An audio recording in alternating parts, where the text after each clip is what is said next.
সেদ্ধ আলু আর পাউরুটি দিয়ে আলু পাউরুটির রেসিপি আজকে আমি আপনাদের সঙ্গে শেয়ার করব। নমস্কার বন্ধুরা, আমি মনমুন কিচেনে আপনাদের সবাইকে স্বাগত। দারুণ সুস্বাদু খেতে এবং বানানো খুবই সোজা এই নাস্তাটি একবার হলো বাড়িতে বানিয়ে বাড়ির সবাইকে পরিবেশন করবেন। খুব কম খরচে, খুব কম উপকরণে, খুব চটজলদি এই নাস্তা রেসিপিটা বানানো যায়।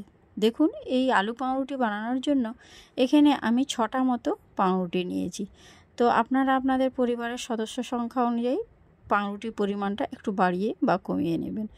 আর এবারে এই পাউরুটিগুলোর যে ধারের যে শক্ত অংশগুলো থাকে সেগুলোকে আমি কেটে বাদ দিয়ে দিচ্ছি। তো একটা ছুরির সাহায্যে পাউরুটির সাইডের এই ধারের অংশগুলো বাদ দিয়ে দেব। তো দেখুন, প্রথমে একটা পাউরুটি এভাবে বাদ দিয়ে দিয়েছি। তারপর এইভাবে 3 কোণা করে আমি পাউরুটিটাকে কেটে নিলাম।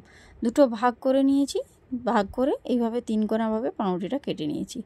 আপনাদের বোঝার সুবিধার্থে আমি আবার একটা কেটে দেখিয়ে দিচ্ছি। ধারের এই শক্ত অংশগুলোকে বাদ দিয়ে দেবেন। তারপর এরকম মাঝ বরাবর এইভাবে 3 কোণা করে পাউরুটিগুলোকে কেটে নেবেন। তো এইভাবে বাকি সবগুলোই আমি কেটে নেব। আর এখানে দেখুন যে পাউরুটির ধারের অংশগুলোকে ফেলে দেব না, ব্রেড ক্রাম্বস বানিয়ে নেব। আর এখানে দেখুন 6টা যে পাউরুটি নিয়েছিলাম, 6টা পাউরুটিও ঠিক এইভাবে 3 কোণা আকারে আমি কেটে নিয়েছি। কেটে এটাকে একটা প্লেটের মধ্যে রেখেছি। আর এখানে দেখুন একটা পাত্রের মধ্যে দুটো বড় বড় সাইজের আলুকে আমি সেদ্ধ করে নিয়েছি, নিয়ে ঠান্ডা করে নিয়েছি।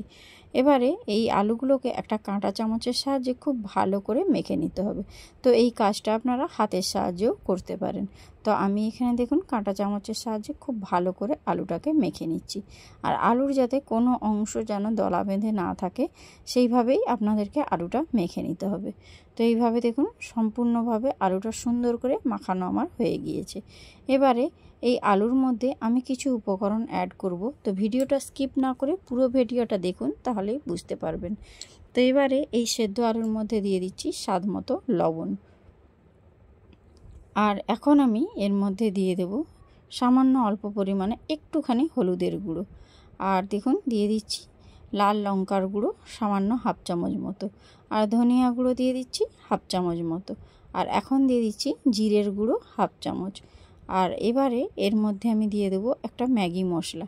এই ম্যাগি মশলাটা বাজারের যে কোনো মুদিখানার দোকানে পাওয়া যায়। তো এই ম্যাগি মশলা একটা সম্পূর্ণই এর মধ্যে দিয়ে দিলাম। তো এবারে এর মধ্যে আমি দিয়ে দিচ্ছি একটা বড় সাইজের পেঁয়াজ, যেটা আমি আগে থেকেই কুচো করে রেখেছিলাম, সেই কোচানো পেঁয়াজটাও দিয়ে দিলাম। আর এখন আমি দিয়ে দিচ্ছি 4টে মতো কাঁচা লঙ্কা, একদম কুচো কুচো করে কেটেছি। ঝালটা আপনারা আপনাদের প্রয়োজন মতো দেবেন। আর বেশ কিছুটা পরিমাণে ধনেপাতা, এই ধনেপাতাগুলোকেও একদম ঝিরিঝিরি করে কুচো করেছি। সব কিছু উপকরণ দেওয়া হয়ে গেলে এবারে হাতের সাহায্যে খুব ভালো করে আলুটাকে মেখে নিতে হবে।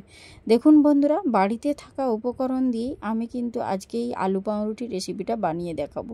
বানানো খুবই সোজা, আর বাড়িতে থাকা যে কোনো উপকরণ দিয়ে আপনারা খুব টেস্টিভাবে আর খুবই সুস্বাদু এই আলু পাউরুটিটা বানিয়ে নিতে পারেন। তো দেখুন বন্ধুরা, আমার সুন্দরভাবে আলুটা মাখা হয়ে গিয়েছে। আর আলুর মধ্যে এখন কিন্তু কোনো রকম ডেলা বা দলা বাঁধে নেই। তো আলুটা যখন সুন্দর করে মাখা হয়ে গিয়েছে, এটাকে আমি এখন একটা সাইডে সরিয়ে রেখে দিচ্ছি।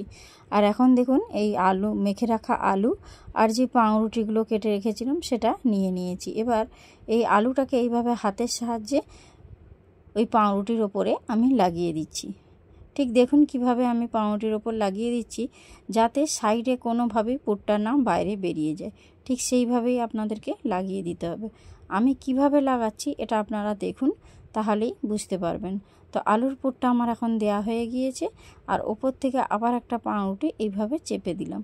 চেপে দিয়ে এই ধারের যে আলুটা বেরিয়েছিল সেটাকেও হাতের সাহায্যে সমানভাবে দেখুন একটা নাস্তা আমি বানিয়ে নিয়েছি। একই রকমভাবে দেখুন আপনাদের বোঝার সুবিধার্থে আমি আবার একটা বানিয়ে দেখিয়ে দিচ্ছি। দেখুন আমি যখন আলুর পুরটা দিচ্ছি, আলুর পুরটা কোনোভাবেই পাউরুটির বাইরে বেরিয়ে যাচ্ছে না। ঠিক সেইভাবেই আপনাদেরকেও এই রকমভাবে লাগিয়ে দিতে হবে।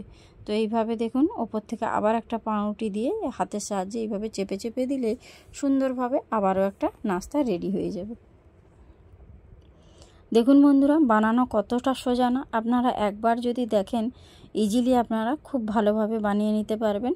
আর খেতে দারুণ মজার। এইভাবে যদি নাস্তা আপনারা বাড়িতেই বানিয়ে দেন তাহলে বাজারে চপ সিঙ্গাড়া খাওয়ার কথা বাচ্চারা ভুলেই যাবে। আর বিকেলের চায়ের আড্ডায় তো এরকম যদি একটা নাস্তা বা স্ন্যাক্স রেসিপি থাকে তাহলে তো আর কোনো কথাই নেই, চায়ের আড্ডা একেবারে জমে যাবে। তো দেখুন, আপনাদের সঙ্গে কথা বলতে বলতে আমি কিন্তু 3টে মতো আপনাদেরকে বানিয়ে দেখিয়ে দিলাম। তাহলে আপনাদের কোনো অংশে বোঝার কোনো অসুবিধা হচ্ছে না। দেখুন, আবারও একটা নাস্তা আমার সম্পূর্ণভাবে রেডি হয়ে গিয়েছে। এইভাবে দেখুন আমি বাকি সবগুলোই বানিয়ে নিয়েছি। আর একটা একটা করে আপনাদের কাছে দেখুন আমি একটা থালার মধ্যে সাজিয়ে দিচ্ছি যাতে আপনারা বুঝতে পারেন। তো দেখুন, এখানে 6টা মতো আমি নাস্তা রেডি করেছি, 6টাই আমার সম্পূর্ণ রেডি। তো এবারে আমি একটা পাত্র নিয়েছি আর সেই পাত্রের মধ্যে দিয়ে দিচ্ছি 4 চামচ মতো কর্নফ্লাওয়ার। আর কর্নফ্লাওয়ারটা দেওয়ার পর এর মধ্যে আমি দিয়ে দেব 1 চামচ ময়দা। তো পরিমাণটা আপনারা বুঝতে পারছেন, 4 চামচ কর্নফ্লাওয়ার আর 1 চামচ ময়দা, আর একটুখানি দিয়ে দিলাম ম্যাগি মশলা। আর এখন আমি দিয়ে দিচ্ছি স্বাদ মতো একটু লবণ। আর এখন এর মধ্যে দিয়ে দেব সামান্য একটু কাশ্মীরি লাল লঙ্কার গুঁড়ো, এতে কালারটা খুব সুন্দর হবে, শুধুমাত্র সেই জন্যই দেওয়া। আর সব কিছু উপকরণ এখন চামচের সাহায্যে খুব ভালো করে এভাবে মিশিয়ে নিতে হবে। শুকনো অবস্থাতে সব কিছু মিশিয়ে নিয়েছি। এবারে এর মধ্যে আমি এখন 2টো ডিম ফাটিয়ে দেব। তো দেখুন বন্ধুরা, 2টো ডিম আমি এখন এর মধ্যে ফাটিয়ে দিলাম। দিয়ে সুন্দর একটা আমি ব্যাটার তৈরি করে নেব। আর ডিমটা দেওয়ার পর এবারে চামচ দিয়ে খুব ভালো করে আমি একটা পাতলা ব্যাটার তৈরি করব। তো ডিমটা দিয়ে ভালো করে ফেটিয়ে নিচ্ছি। ফেটাতে ফেটাতে দেখবেন ব্যাটারটা খুব ঘন হয়ে যাবে। আর ব্যাটারটা কোনো অংশে যাতে দলা পেকে না থাকে এই জন্য চামচের সাহায্যে আগে খুব ভালো করে ডিম দিয়ে এটাকে ফেটিয়ে নিতে হবে। এখন দেখুন ব্যাটারটা কিন্তু অনেক ঘন রয়েছে, এতটা ঘন থাকলে চলবে না। আমি একটা ছোট্ট বাটির 1 বাটি জল দিয়েছি। জলটা আপনারা একটু বুঝে সুঝে দেবেন, তাহলে ব্যাটারটা আপনারা কীরকম পর্যায়ে হবে এটা দেখিয়ে দেব আপনাদেরকে, তাহলে বুঝতে পারবেন। সামান্য অল্প পরিমাণ জল দিয়ে আবারও খুব ভালো করে ফেটিয়ে নিচ্ছি। দেখুন ব্যাটারটার মধ্যে কোনো রকম দলা পাকিয়ে নেই। তো সুন্দরভাবে একদম পাতলা একটা ব্যাটার বানিয়ে নিয়েছি। তো ব্যাটারের কনসিস্টেন্সিটা কীরকম হবে আপনাদেরকে তুলে দেখিয়ে দিচ্ছি। দেখুন ঠিক এই রকম পর্যায়ে একটা ব্যাটার তৈরি করে নিতে হবে। এখন আমি গ্যাসের উপর একটা কড়াই বসিয়ে দিয়েছি আর তার মধ্যে দিয়ে দিয়েছি বেশ কিছুটা পরিমাণে রিফাইন অয়েল। আর তেলটা খুব ভালো করে গরম করে নিয়েছি।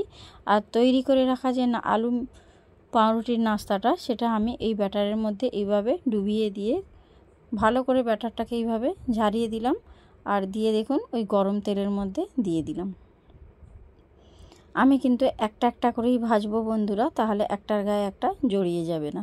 তো আপনাদের যদি বড় কড়া থাকে সেখানে আপনারা 2টো করেও দিতে পারেন। তো আমার কড়াটা একটু ছোট ছিল, তার জন্য আমি একটা একটা করেই ভেজে আপনাদেরকে দেখিয়ে দিচ্ছি।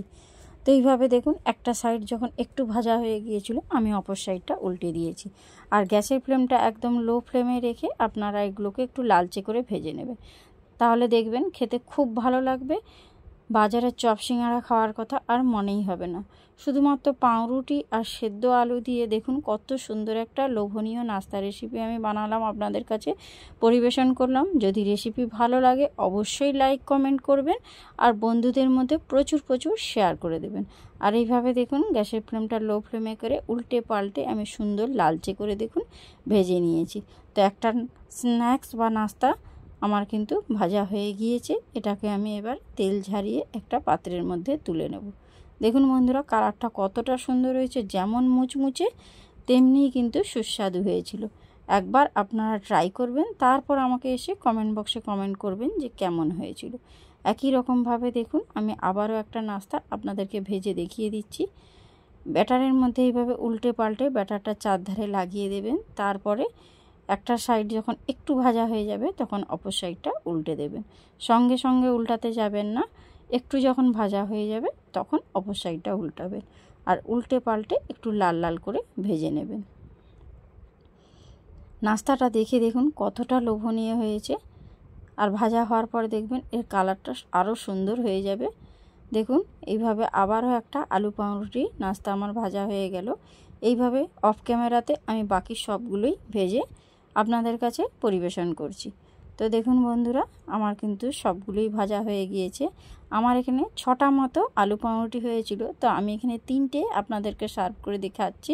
তো দেখুন বন্ধুরা, দেখতে কতটা সুন্দর হয়েছে, যেমন লোভনীয় তেমনই সুস্বাদু খেতে হয়েছিল। একবার হলেও আপনারা বাড়িতে ট্রাই করবেন, তারপর আমাকে কমেন্ট বক্সে কমেন্ট করবেন। তো রেসিপি ভালো লাগলে অবশ্যই বন্ধুদের মধ্যে শেয়ার করে দেবেন। তো আজকের মতো আসি বন্ধুরা, তো টাটা বাই বাই। আপনারা সুস্থ থাকবেন, ভালো থাকবেন। দেখা হচ্ছে নেক্সট রেসিপির সঙ্গে। আসি বন্ধুরা।